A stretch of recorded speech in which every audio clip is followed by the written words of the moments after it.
我现在面前的是苹果刚刚发布的配有 M2 芯片的 MacBook Pro， 我们一起来开箱看一看。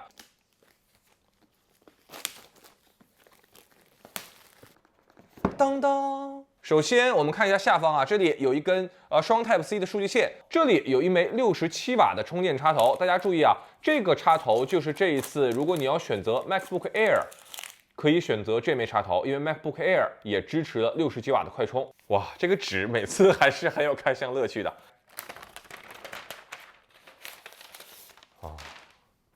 我们现在给它打开，这里有一层，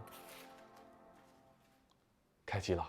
13寸 Pro 这次外观设计没变啊，依然是来自2012，已经使用了10年的经典设计，边缘收窄，视觉上很薄，和14寸 Pro 放在一起对比，我如果告诉你实际14寸的更薄，你敢信吗？那经过大半年使用，我其实对于14寸 Pro 的设计喜爱程度已经超越了13寸的 Pro， 但是也必须要承认，现在依然有很多用户他就喜欢这个弧形收窄的外观。对于设计的喜好，那一定是每个人都有自己的标准，所以这个事儿谁也别想说服谁。13寸 Pro 的屏幕依然是视网膜分辨率500尼特亮度，颜色显示精准且软件适配高分辨率的屏幕体验，是我长久以来最喜欢 Mac 的原因之一。我还记得啊，2012年苹果发布的第一款13寸视网膜版本的 MacBook Pro， 当年那款卖13000，10年前的13000比现在13000可值钱啊。我有一个特别好、关系特别好的同学，他当年就入了这一款。哇，我当时看到这个视网膜的显示效果真是惊呆了，而且特别的轻薄，就10年前这个跟今天这个差不多轻薄。当时我同学用的是这款，而我当时用的是这款。大家这么一对比，你就能了解到我当时这个心情了吧？闲话少说，直接进入 M2 的环节啊。我手里这款呢是标准版，也就是8GB 内存那个版本。这次 M2 的 CPU 跑分相较于前代 M1 版本的提升大约了13%。GPU 跑分比前代提升了将近40%，也就是说，如果你的工作集中在画图、视频、图形、游戏这种偏视觉领域的工作，那么新款 Pro 的提升会非常明显。不过我的测试硬盘读写速度下降了，画面左边这款是 M1 版本的8GB 入门款 ，M2 芯片把统一内存提升到了24GB， 因为我这个就8GB 也没法测，所以直接说适合哪部分同学啊？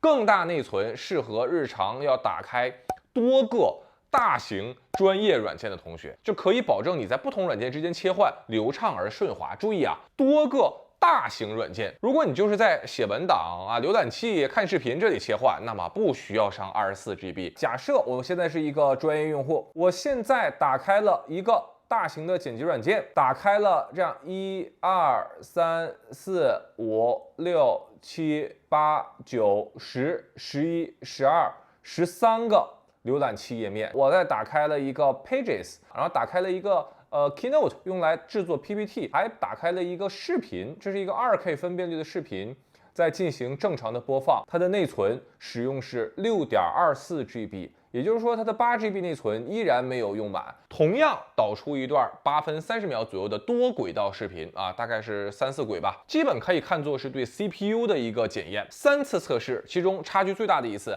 M2 仅耗时10分20秒，而 M1 版本耗时11分14秒。这次升级之后 ，M2 的 CPU 单核已经超越了 M1 Pro， 那多核还是略弱于 M1 Pro 一些的。另外2个数据我觉得值得关注一下 ，M1 版本 Pro 在完成这个工作3次测试耗电都耗电5%，而 M2 版本同样的工作我测试，其中有2次耗电4%，一次耗电3%，非常明显 M2 版本要比 M1 更省电了。M1 版本导出这个工作之后，现在同样运行一个程序，然后同时运行了将近半个小时的时间 ，M1 版本的 MacBook Pro 是不是更热？对吧？我看一下它的温度啊。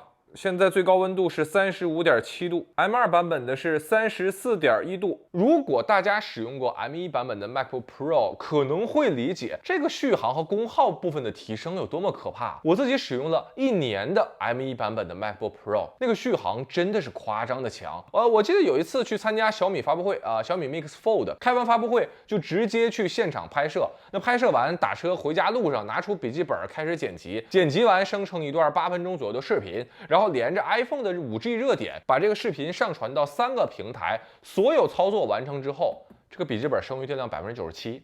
我又测试了两款电脑同时去播放一个2K 分辨率的电影啊，同样亮度，保持网络连接，1个半小时播放。M1 版本耗电13%，M2 版本耗电10%。也就是说，在我的这个使用场景之下 ，M2 版本的 Pro 它能够连续播放15个小时的视频。什么概念呢？就《指环王》3部曲加长版总时长12个小时06分钟。你从北京飞洛杉矶，就飞机上你不插电，用电脑看视频，能够轻松看完这3部曲。下飞机电脑还能剩20%到30%的电。那对于 GPU， 也就是图形处理的测试，我也用 Final Cut Pro 给大家做一个演示啊。这是 M1 版本的 MacBook Pro， 然后呢，下边所有的素材全是 4K 60帧，它叠加几条轨道，它还能够流畅的播放。第3条轨道过来，大家看一下。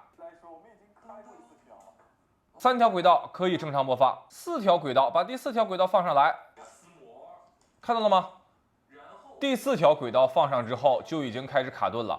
好吧，我现在面前的是 M2 版本的 MacBook Pro， 刚才 M1 版本的4条轨道是会卡顿的，卡的动不了，但是在 M2 版本上可以流畅的进行。把第5条轨道给它摆过来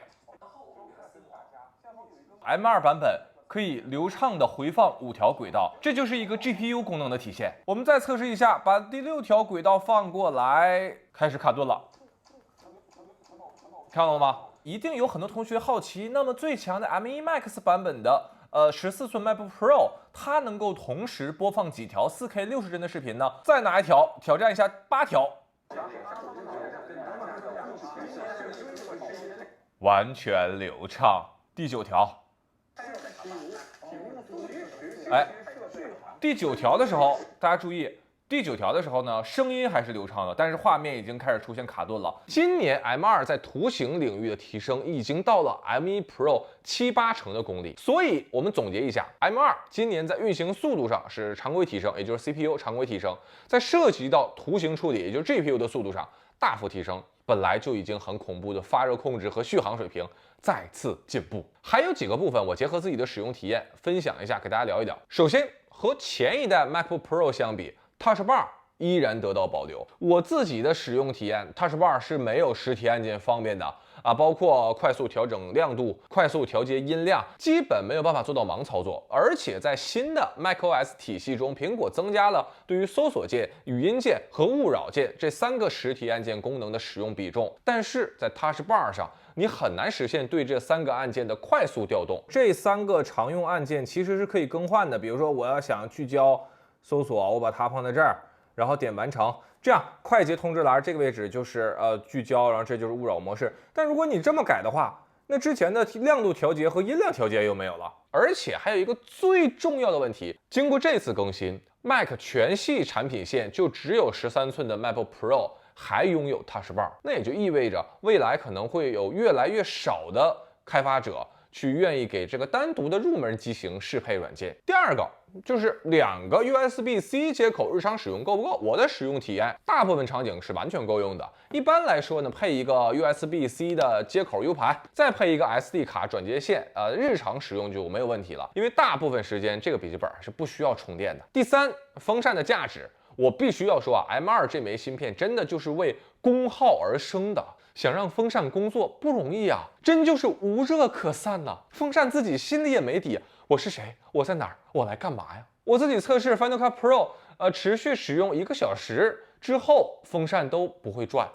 所以对于 Pro 的推荐，我和之前的购买指南保持同步。如果你有长时间连续的高负载，或者长时间使用多个专业软件，那么你更适合选择 Pro。第4就是结合着 M2 的表现，我说一下具体的购买推荐啊。首先，大家要明确一个基本道理 ，Pro 就是用来跑专业软件的。你说我没有专业上的需求，但我就是想买那也没有问题。那么没有问题，你买就是浪费点钱呗。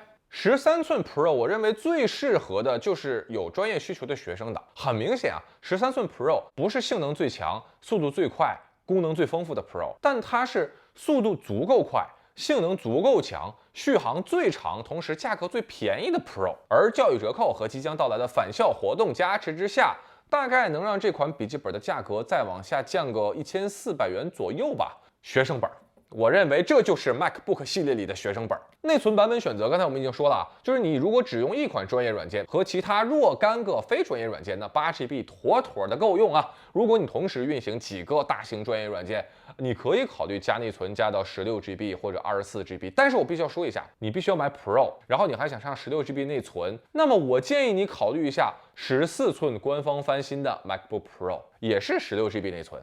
也是512GB 存储 ，M1 Pro 的性能更强大，还多了一块超级棒的 XDR 屏幕。当然，你需要牺牲巨大的续航，14寸的 MacBook Pro 的续航要和13寸的差很多。注意啊，我这个建议是提给那些专业用户的啊，对于普通用户，我是100%反对大家硬上14寸 Pro 的。不要觉得 MacBook Air 今年这个好像不是很便宜，我要不要加点钱上14寸 Pro 得了？请立刻收起这种想法。立刻停止这种行为啊！至于具体原因，我会在 MacBook Air 的评测视频里跟大家细细道来。全新的 MacBook Air 是我今年一整年最期待的笔记本产品。我们评测视频再见。